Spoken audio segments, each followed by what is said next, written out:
Coucou les loulous, c'est Lou, j'espère que vous allez bien. Je vous retrouve aujourd'hui pour vous parler d'un livre que j'ai lu récemment et qui a été un énorme coup de cœur pour moi. Il a quand même été écrit il y a un certain temps maintenant, il n'est pas spécialement récent, mais je l'ai lu que il y a pas longtemps parce que on me l'a conseillé plein de fois et un jour en traînant sur Amazon, il est apparu et je l'ai commandé en anglais pour plus de plaisir puisque c'est sa langue originale. Comme vous l'avez lu dans le titre, il s'agit du Monde de Charlie de Stephen Chbosky en anglais, The Perks of Being a Wallflower.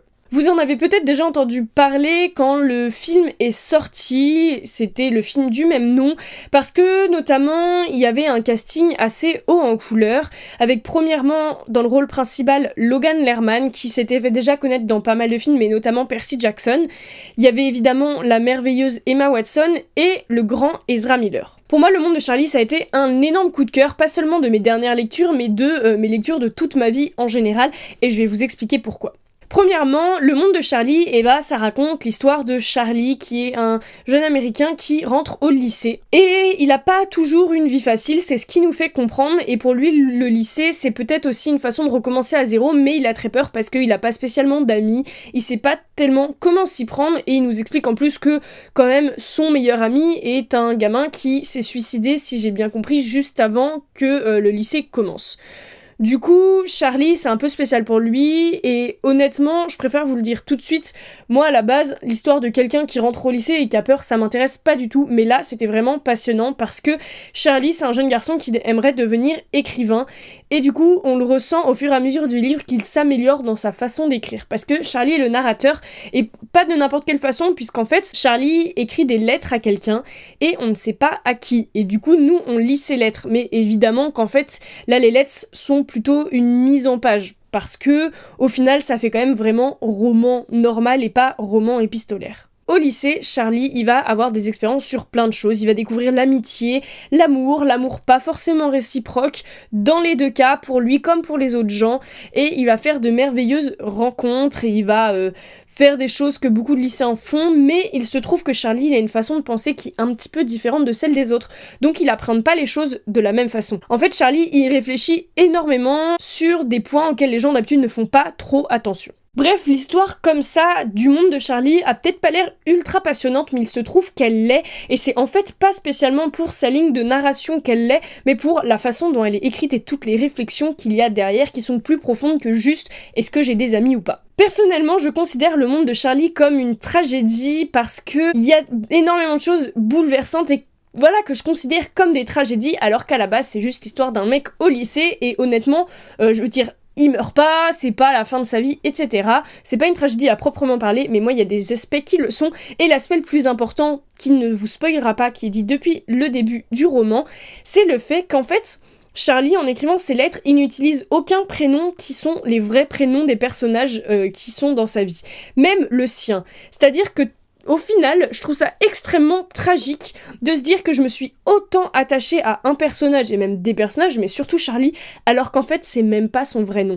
Je trouve ça tellement tragique. En tout cas, moi, ça m'a énormément marquée et bouleversée. Et là, je me suis dit que quand même, c'est simple de juste changer des prénoms, et pourtant, l'auteur a touché dans le mille, dans mon cœur. Évidemment, ce n'est pas la seule chose qui est bouleversante dans le livre, et c'est même au final une chose minime par rapport au système de narration. Ce qui est le plus bouleversant en fait, c'est l'histoire de Charlie qui est vraiment très triste, mais qui en même temps, lui, il essaye de voir le bon côté des choses à chaque fois, et au final c'est ça le plus triste, parce que pour nous, c'est bouleversant, et je vais répéter ce mot 3000 fois pendant la vidéo parce que c'est ce qui définit le plus ce livre, parce qu'en fait, c'est bouleversant du côté beau et triste en même temps. Et c'est ça, en fait, cette fusion de ces deux sentiments qui nous touche le plus, parce que Charlie, c'est quelqu'un de beau, mais il est tellement beau par rapport aux autres que ça en est triste parce que les autres le voient pas forcément comme ça, ou justement, ils le voient comme ça, mais du coup, ils le voient de façon trop différente d'eux-mêmes. Il y a énormément de réflexions dans ce livre qui touchent le viol, l'amour, la cruauté, l'amitié, et ça rassemble toutes ces choses en même temps du point de vue d'un garçon qui voit les choses de façon extrêmement innocentes, tout en comprenant qu'elles sont peut-être un peu plus cruelles que ce qu'il veut croire lui-même. Et au final, ce qui touche énormément encore une fois, c'est que tous les personnages ont conscience de qui est Charlie, mais les gens s'en rendent compte de façon positive. Ils le mettent pas à l'écart pour ça. Ça n'empêche que malgré ça, malgré le fait que les gens sont conscients de sa différence et essaient justement de le traiter comme quelqu'un de pas différent, et bah c'est ça qui touche le plus parce qu'au final, et bah il restera toujours différent comme ça, Charlie, et ça fait une explosion de sentiments quand on lit ce bouquin qui, moi, m'a laissé par terre. En fait, j'ai mis très peu de temps à le lire, on va dire à peu près 4 jours, parce qu'il est pas très long, et surtout, je l'ai dévoré. Tout ce que j'avais à faire, je l'ai pas fait quand je l'ai lu, ce livre, parce que je pouvais pas m'en passer. Et le truc, c'est que je suis rentrée dans une forme de, moi j'appelle ça les mini-dépressions littéraires. Je voulais plus quitter le livre, et même après l'avoir lu, j'ai regardé le film, et je réfléchissais énormément, et c'était extrêmement difficile de chasser cette impression d'avoir été tellement touchée et bouleversée par des personnages qu'on ne connaît pas et qu'on aimerait tellement connaître. Et c'est impressionnant à quel point ce livre a pu avoir cet effet sur moi. C'est-à-dire que pendant une semaine au moins après la lecture de ce livre, j'étais pas bien. J'étais vraiment... Je parlais plus beaucoup. J'étais constamment en train de penser à des choses pas forcément gaies, mais tout en me remettant en question, mais pas seulement, en remettant en question la vie en général, sans rentrer dans le cliché sur pourquoi on est là, c'est pas du tout ça, mais j'étais tellement dans cette forme si particulière de tristesse nostalgique juste à cause d'un livre que, en plus de ça, c'était un cercle vicieux parce que je trouvais ça bouleversant d'avoir été bouleversée par un livre, et du coup je rentrais à chaque fois dans ce cercle où je n'arrivais pas à m'en sortir, même si, évidemment, à un moment, c'était bon. Et c'est ça que je trouve le plus génial avec le livre, c'est... Putain, c'est juste des mots, quoi.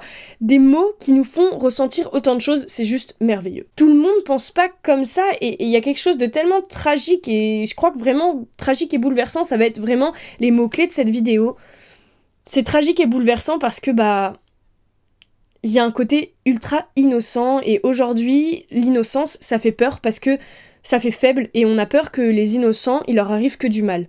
Et c'est pour cette raison que je me suis autant attachée à Charlie. Parce que j'avais peur pour lui, j'avais peur que sa beauté et ce qui faisait de lui quelqu'un de magnifique allait aussi faire de lui quelqu'un que les gens allaient blesser. Dernier point qui m'a énormément marqué sur ce livre, c'est un moment assez rapidement dans le livre, j'ai réalisé que probablement que Charlie était autiste. Alors je vous le dis tout de suite, ce mot n'est jamais dit dans le livre, on ne sait jamais si c'est vrai ou pas, mais parce qu'en fait, peu importe.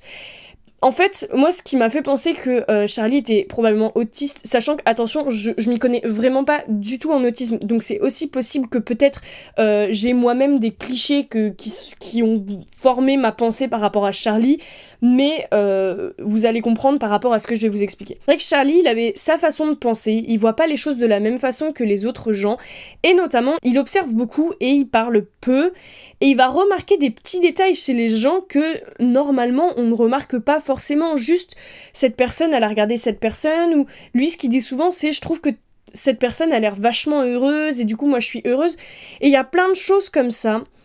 Il y a aussi le fait que il y a un de ses professeurs, à un moment, qui lui dit « t'es vraiment un génie par rapport aux livres, etc. Tu comprends pas les livres de la même façon, t'as une façon de voir les choses assez impressionnante. » Et c'est tout ça, moi, qui m'a amené à me dire que peut-être que Charlie était autiste. Et en fait, cette réflexion m'a amené à une autre réflexion qui m'a encore une fois bouleversée, c'est le fait que, au final, peu importe que il ait le mot sur lui, autiste ou pas, ça ne change rien. C'est juste un mot. Tout ce qu'on sait, c'est qu'il pense pas comme la plupart de ses amis. C'est tout. Et il n'y a pas à dire est-ce que c'est bien, est-ce que c'est mal, c'est comme ça. Il y a des choses, il y a des moments où effectivement ça le met en difficulté, et même vraiment en difficulté dans certaines situations avec des gens, des situations sociales la plupart du temps. Mais il y a d'autres moments où c'est merveilleux parce que du coup, il y a des moments où il va réconforter des amis, où il va passer des moments assez particuliers avec d'autres amis. Le tout fait que, certes, il est différent, certes, du coup, tout le monde n'est pas comme lui, mais il reste quelqu'un qui apporte des choses et qui, parfois, a des défauts, comme tout le monde. Mais c'est ce que j'ai trouvé vraiment génial, c'est à quel point j'ai réussi à avoir tant de réflexions avec un livre sans le relire plusieurs fois, sans l'analyser. J'ai eu la réflexion, peut-être qu'il est autiste, alors du coup j'ai fait quand même quelques recherches sur l'autisme, quand même pour savoir, parce que ça m'intéressait, et après j'ai eu cette réflexion, on s'en fout du nom qu'il a ou pas, et quelle est sa personnalité vraiment, et c'est là où je me suis engouffrée dans le livre et je l'ai dévoré et je pense que je vais le lire encore plusieurs fois, mais je tiens quand même à vous dire de faire attention si vous avez tendance à être vite bouleversé par des films, des livres, etc. Voilà, ce livre peut avoir un gros impact.